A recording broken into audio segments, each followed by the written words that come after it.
Hello, dear learners. Welcome back to our channel, where English learning becomes an unforgettable adventure. Today, we begin the incredible life story of one of the greatest leaders in history, Nelson Mandela. This is not just a story, it's a journey of hope, courage, and determination. Listening to this story will help you improve your English vocabulary, pronunciation, and listening skills. But more than that, it will inspire you to dream big and never give up, no matter how hard life gets.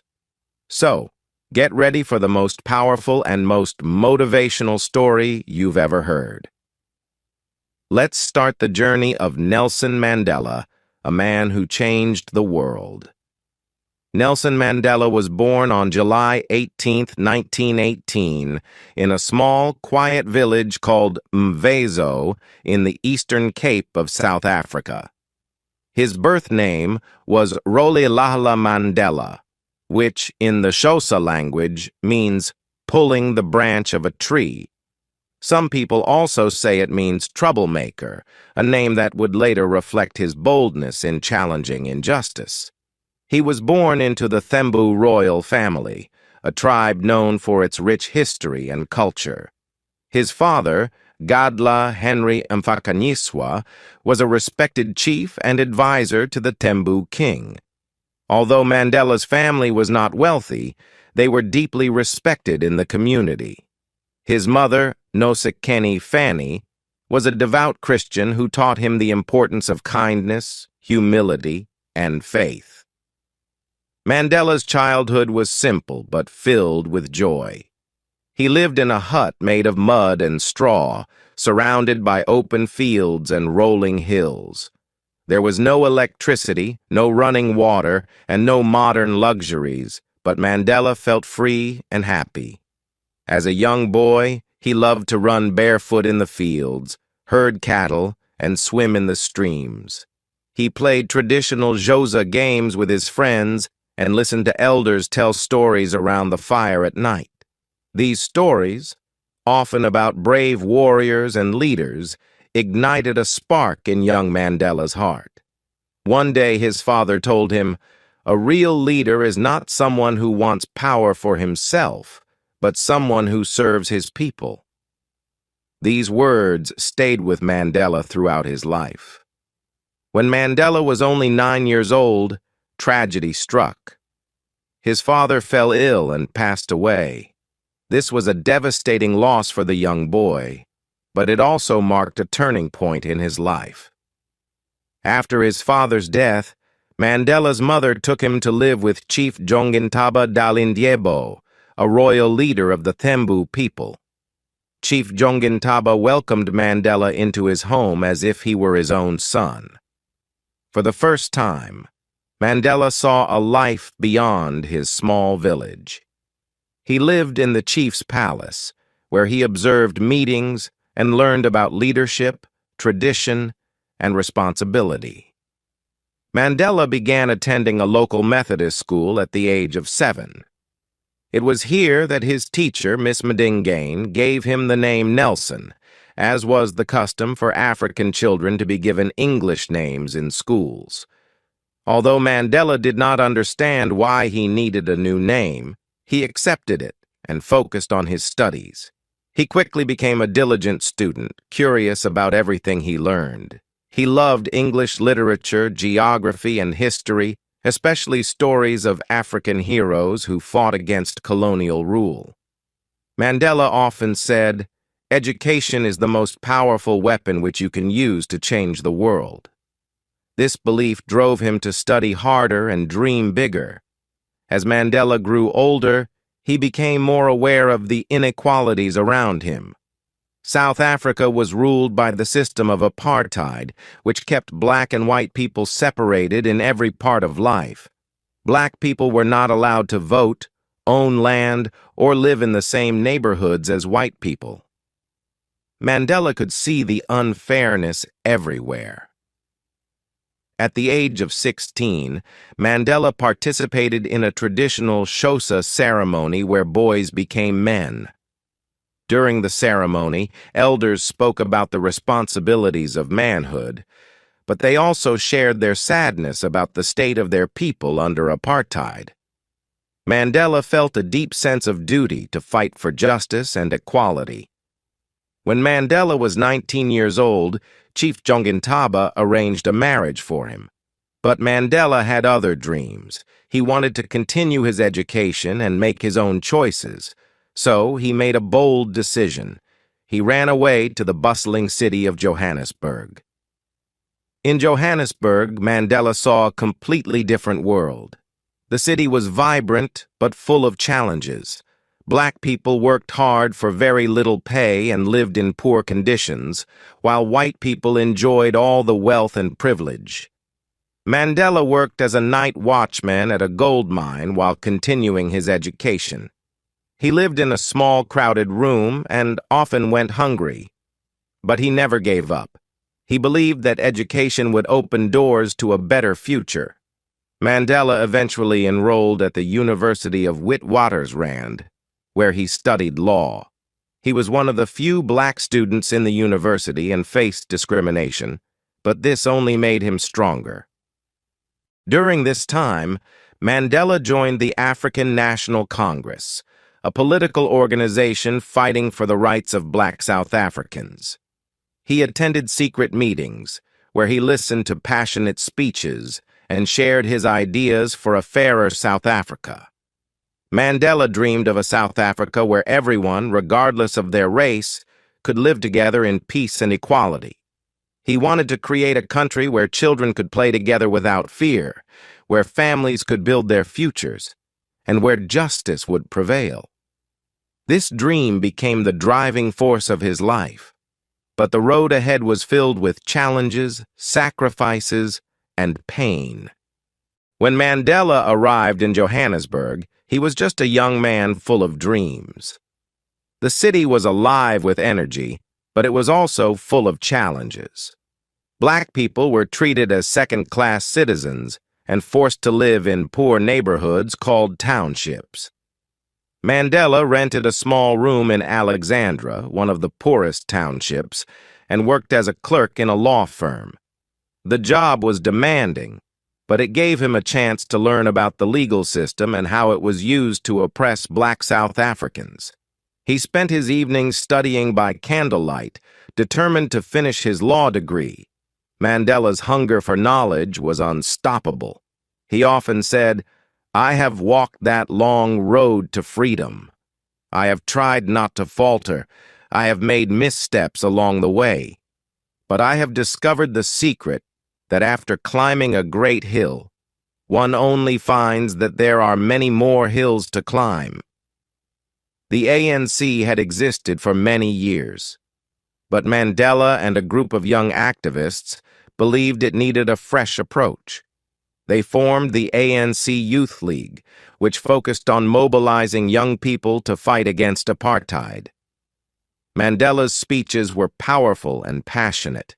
He spoke about justice, equality, and the need for action. People admired his courage and vision. One of his most famous lines was, "It always seems impossible until it's done." While working with the ANC, Mandela met a beautiful and intelligent woman named Evelyn Ntoko Mays. Evelyn was a nurse, and she shared Mandela's dream of a better South Africa. They got married in 1944 and started a family. Mandela was a loving husband and father, but his commitment to the struggle often kept him away from home. Mandela's personal life was not easy. He had to balance his responsibilities as a father with his role as a leader. He once said, "There is no passion to be found in settling for a life that is less than the one you are capable of living." In 1948, the South African government introduced new apartheid laws, making life even harder for black people. These laws dictated where black people could live, work, and even whom they could marry. Mandela and his colleagues in the ANC knew they had to act. Mandela helped organize peaceful protests, strikes, and marches. He believed in nonviolent resistance, inspired by the teachings of Mahatma Gandhi. Thousands of people joined the movement, risking their jobs, homes, and even their lives. But the government responded with violence. Protesters were beaten, arrested, and sometimes killed.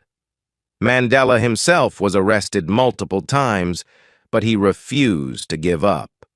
He said, "Courage is not the absence of fear. It is inspiring others to move beyond it." Despite the challenges, Mandela achieved one of his biggest dreams. He became a lawyer. In 1952, he and his friend Oliver Tambo opened the first black law firm in South Africa, Mandela and Tambo Attorneys. The firm provided free or low-cost legal help to black South Africans who were victims of apartheid. Mandela spent his days in courtrooms defending people who had been unfairly treated. At night, he worked with the ANC to plan the next steps in their fight for freedom. In 1960, a tragic event changed the course of Mandela's life. During a peaceful protest in the town of Sharpeville, police opened fire on the crowd, killing 69 people and injuring hundreds more. This massacre shocked the world and made Mandela realize that peaceful protests alone might not be enough. The government banned the ANC, forcing Mandela and other leaders to go underground. They formed a secret armed group called Umkhonto we Sizwe, which means Spear of the Nation.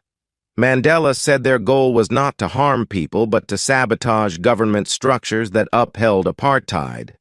Nelson Mandela became a wanted man. He traveled across South Africa in disguise, organizing protests and recruiting people for the struggle. He also traveled to other countries to gain support for the fight against apartheid. During this time, Mandela became known as the Black Pimpernel because he was so good at evading capture. But his life was full of danger. He couldn't see his family, and he knew that every day could be his last as a free man. In 1962, Mandela was arrested and charged with sabotage, treason, and attempting to overthrow the government. He used his trial as a platform to speak out against apartheid.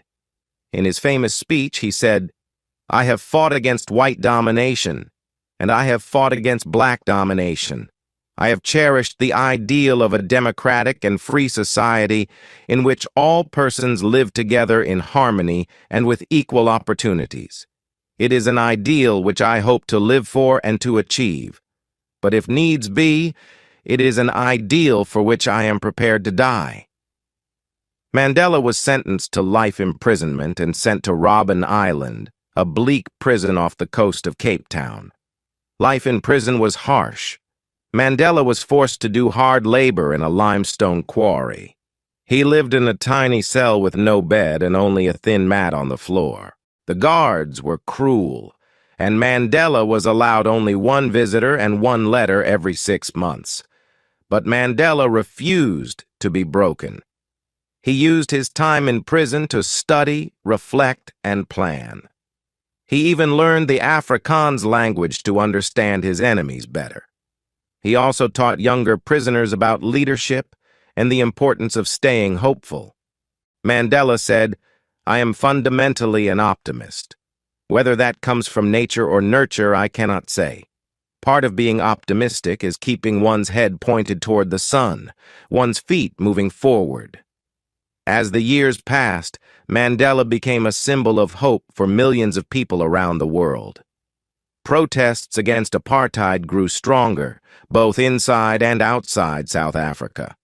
World leaders and organizations called for Mandela's release, but the South African government refused. When Mandela was imprisoned, many thought his fight was over. But the truth was, his imprisonment became the spark that ignited a global movement. Mandela spent 27 long years in prison, most of them on Robben Island. Every day was a test of his patience and willpower. The guards tried to humiliate him, but Mandela remained dignified. The work was grueling, but he kept his spirit strong. He once said, "I realized that courage was not the absence of fear, but the triumph over it. The brave man is not he who does not feel afraid, but he who conquers that fear." During those years, Mandela became more than a prisoner. He became a symbol of the fight against injustice. Around the world, people chanted, "Free Nelson Mandela." His name was whispered in schools, sung in protests, and carried on banners. While Mandela was in prison, South Africa became a nation under siege. The apartheid government faced increasing protests, strikes, and international sanctions. Countries refused to trade with South Africa.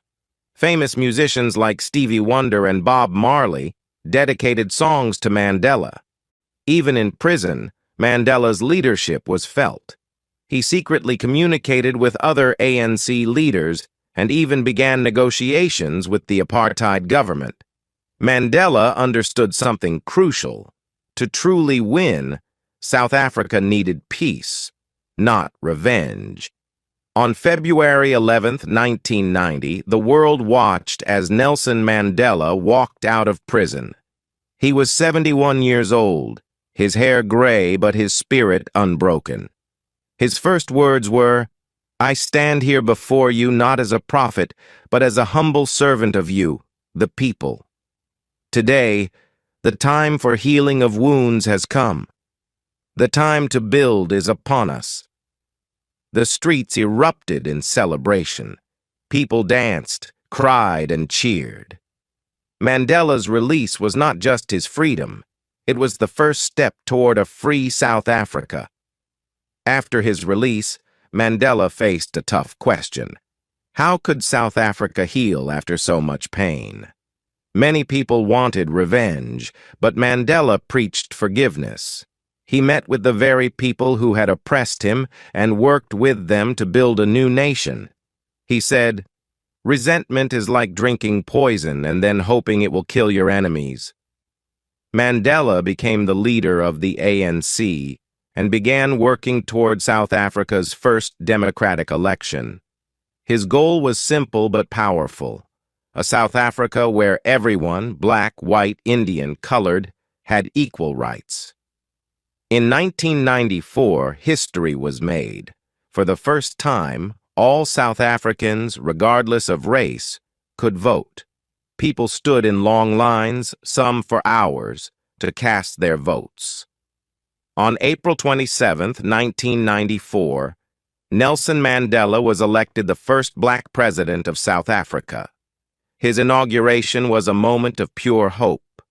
Leaders from around the world attended. Mandela said in his speech, "Never, never, and never again shall it be that this beautiful land will again experience the oppression of one by another." South Africa had a new beginning, and Mandela was at the heart of it. As president, Mandela focused on uniting the country. One of his most famous acts was supporting South Africa's rugby team, the Springboks, during the 1995 Rugby World Cup. Rugby was traditionally seen as a white man's sport, but Mandela wore the Springbok jersey and stood alongside the team, showing that unity was possible. This act of reconciliation was immortalized in the movie Invictus. The title came from a poem Mandela loved, which ends with the lines, "I am the master of my fate. I am the captain of my soul." After serving one term as president, Mandela stepped down in 1999, proving that true leaders know when to let go of power. He spent his later years advocating for peace, education, and the fight against poverty and HIV, AIDS. Mandela traveled the world, meeting leaders, inspiring youth, and reminding everyone of the power of forgiveness and determination. On December 5, 2013, Nelson Mandela passed away at the age of 95. The world mourned the loss of a giant. Millions of people attended his memorial, including presidents, celebrities, and ordinary citizens whose lives he had touched. Mandela's legacy is not just in South Africa, but in every corner of the globe. He taught us that no matter how dark the road, no matter how high the mountain, hope and perseverance can change the world. Nelson Mandela's life is proof that greatness is not something you are born with. It's something you achieve through hard work, sacrifice, and unwavering belief in your dreams. His story reminds us, never give up, even in the hardest times. Forgiveness is stronger than hate. One person can make a difference. Nelson Mandela's life is a testament to the power of determination, patience, and forgiveness. He spent 27 years in prison for a cause he believed in, and when he was released, he could have chosen revenge or anger. But instead, he chose peace. He showed the world that even in the darkest moments, we can still choose the light of hope and love. Mandela's journey was not easy. There were many times when he could have given up, many times when life seemed impossible. But he kept moving forward. He knew that change wasn't easy, but he believed that small steps could make a big difference. He showed us that we don't have to be perfect, but we must never stop trying. In every challenge he faced, whether it was in the streets of South Africa or in the cold cells of prison, Mandela always remembered his dream of a free, equal, and peaceful world. And even though his fight was long, it wasn't just about him. He fought for the future of his children, his grandchildren, and for the generations to come. Mandela said, "I never lose. I either win or learn." This shows us that failure is not the end of the road. Every time we fall, we can rise again. Every mistake is a chance to learn, to grow, and to become stronger. No matter how many times life knocks us down, we can always stand up and keep going. His life teaches us that no matter where we come from or what we face, we all have the power to make a difference. We can be leaders, even in the smallest ways. It doesn't matter if we're not famous or powerful like Nelson Mandela. Every kind word, every act of kindness, every moment we stand up for what's right. These things matter. Mandela's story is a story for everyone. It shows that no matter how hard life gets, we have the strength to keep moving forward. You have the power to overcome any obstacle. You are stronger than you think. So remember Nelson Mandela when you feel like giving up. Think about the hardships he faced, the struggles he endured, but most importantly, think about how he kept going. He didn't let anything stop him, and neither should you. Your dreams are worth fighting for, and you have everything inside you to achieve them. Mandela's journey wasn't just about changing South Africa, it was about changing the world. And he did. He inspired millions, and his message will continue to inspire for generations to come. So take his story to heart. Never forget that with hope, love, and determination, you can make the world a better place. In Mandela's words, "The greatest glory in living lies not in never falling, but in rising every time we fall." This is where we end the story of Nelson Mandela, but his legacy lives on in all of us. Remember, you have the power to overcome any challenge, no matter how impossible it seems. Thank you for joining me on this journey. If you feel inspired, share Mandela's story with others. Together, we can carry forward his message of hope, unity, and freedom. Don't forget to like, comment, and subscribe to our channel for more powerful stories like this.